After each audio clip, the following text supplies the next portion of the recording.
ఏదైతే మేము కొంపెల్లి నివాసం ఉంది అమ్మాయి బాధితురాలు కొంపెల్లి నివాసి ఆ నివాసి రెండు రోజులు కాదు ఇది 90 రోజులు 3 నెలలు గత 3 నెలల నుండి ఆ అమ్మాయిని వాడుకొని బెదిరించి ఆమెకు మత్తు పదార్థాలు ఇచ్చి రకరకాల శారీరకంగా మానసికంగా వాళ్ళని ఆ అమ్మాయిని ఇబ్బంది పెట్టి అది కూడా 17 సంవత్సరాల అమ్మాయి కాలేజీలో కూడా ఆయనకు అదుపు ఏదీ లేకుండా విచ్చని ఇప్పుడు ఎంక్వైరీ చేద్దాం దమ్ము ధైర్యం ఉంటే రాష్ట్ర హోం శాఖ దగ్గర పెట్టుకున్న రేవంత్ రెడ్డికి నేను సవాల్ ఇస్తున్నా దమ్ము ధైర్యం ఉంటే నీ బృందాన్ని రమ్మను నీ అక్క నీ చెల్లె అని అసెంబ్లీలో నవ్వుకుంటూ ఎగతాళి చేస్తూ సపోర్ట్ తీసుకొని మాట్లాడతావు కదా రేవంత్ రెడ్డి.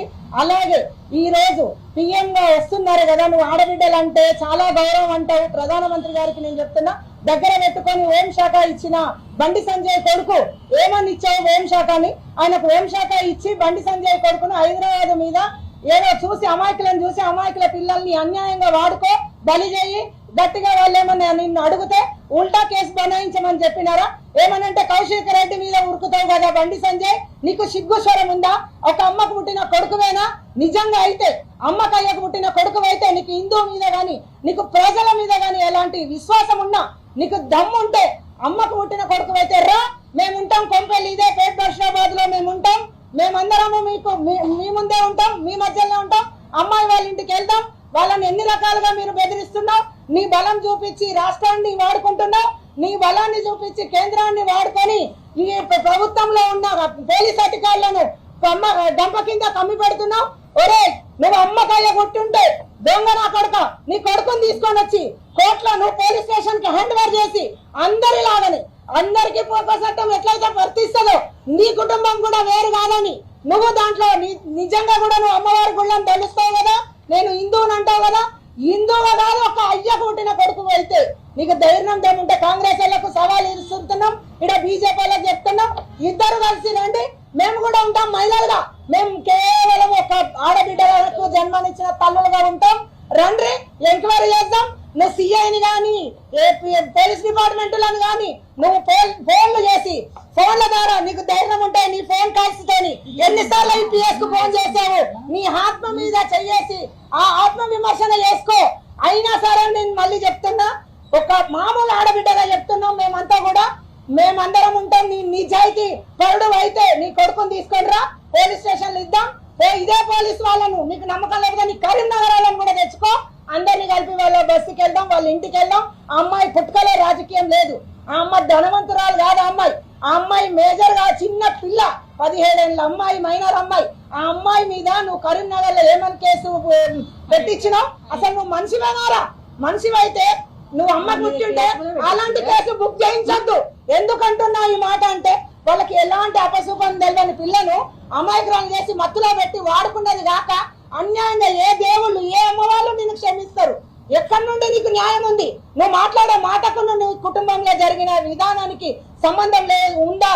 నువ్వు వెంటనే నువ్వు దమ్ము ధైర్యం ఉంటే రాజీనామా చేయి. నువ్వు రాజీనామా చేసి నార్మల్ వ్యక్తిగా ఎంక్వైరీ చేయించుకో నీ సిద్ధశుద్ధి నిరూపించుకోమని మేము సవాల్ ఇస్తున్నాం. ఒకటే మాట చెప్తున్నా బండి సంజయ్ గారు మీ కూతురు అయితే నువ్వు ఇలానే చేస్తావా? పోతాయి కార్ల మీద కార్లు పోతాయి అన్యాయం జరిగేదా? మరి అమ్మాయి మీద ఏ పద్ధతిలో కేసు పెట్టినావు నువ్వు? ఇలా చిన్న పిల్ల మేజర్ గాని పిల్ల ఆ పిల్ల మీద నువ్వు కేసు పెడతావా? కరెక్టేనా ఈ పద్ధతి? బండి సంజయ్ గారు మీరు ఏది ఇవన్నీ మీరు కూల్గా మీరు రాజకీయంలో ఉన్నారు కదా నీ కొడుకుకు పెళ్లి చేస్తావా? నీ కొడుకుని మాకు అప్పచెప్తావా? నీ నిర్ణయాన్ని బట్టి ఉంటది. నువ్వు మంచి నిర్ణయం తీసుకోవాలనే మేము అందరం ఇక్కడ వచ్చినాం. ఆ పిల్లకి ఏదైనా అన్యాయం జరిగింది అనుకో బై మిస్టేక్ ఆ పిల్లకి ఏదైనా ఎఫెక్ట్ జరుగుతాయి మేమందరం మాత్రం నీ కొడుకుని వదలము. ఇది మాత్రం వాస్తవం. ఎక్కడంటే అక్కడ ధర్నా వేయడానికి రెడీగా ఉన్నాం. అన్ని రోడ్లు ఆపేస్తాం. ఆ పిల్లకి న్యాయం జరగాలి. ఇదే స్టేషన్ లో ఇప్పటి వరకు ఆ పిల్లకు ఫిర్యాదు చేయడం ఏది న్యాయం జరగలేదు. పోలీస్ స్టేషన్ మీద ఆ పిల్ల పెట్రోల్ ఎందుకు వేసుకునే కర్మ ఎందుకు పట్టింది?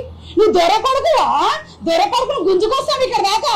ఏం ఆడవాళ్ళం నేను ఏమి ఇంట్లో కూర్చునేటోళ్ళని అనుకుంటున్నావు? ఏంటి నువ్వు నీకే కానీ కూతురు ఉంటే ఇలానే చేస్తావా నువ్వు?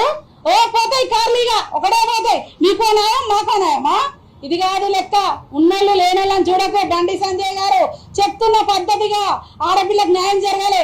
ఆ పిల్ల ఏమైనా అయిందనుకో మహిళా సంఘాలు ఊరుకోరు, ఊర్లో ఉన్న ప్రజలు ఊరుకోరు, నాయకులు ఊరుకోరు, ఎవరు ఊరుకోరు. ఆమె న్యాయం జరగనీకే మేము పోరాటం ధర్నా చేస్తున్నాం. ఇంతే. मोदी जी आज आप तेलंगाना में आ रहे हैं, हम छोटे से सूचना आपको दे रहे हैं। अब बेटी बचाओ बेटी पढ़ाओ सब आप बताए थे, कहाँ बचा रहे बेटी को, किधर पढ़ा रहे? हम लोग डर रहे हैं बेटी लोग को बचाने के लिए, पढ़ाने के लिए, बाहर निकालने के लिए। जब हमारे केसीआर थे तब हमारे तेलंगाना में हम लोग उनको भेजते थे बाहर, देर से वो लोग जाते थे। अभी हम लोग डरने का चांस आया हम लोग को। इसके लिए मोदी जी अब बंडी संजय के लड़के ने इतने बड़े 400 केस में जो पुलिस लोग भी नहीं कुछ कर रहे, हम लोग क्या करें? किसके साथ जाए, किसको न्याय करने के लिए करें? इसके लिए मोदी जी आपको एक ही हाथ जोड़ के हम लोग विनती कर रहे हैं, मोदी जी को बंडी संजय के लड़के को आप ही देखें, आप ही सब कुछ करें। इसके लिए हम आपको न्याय कर रहे हैं।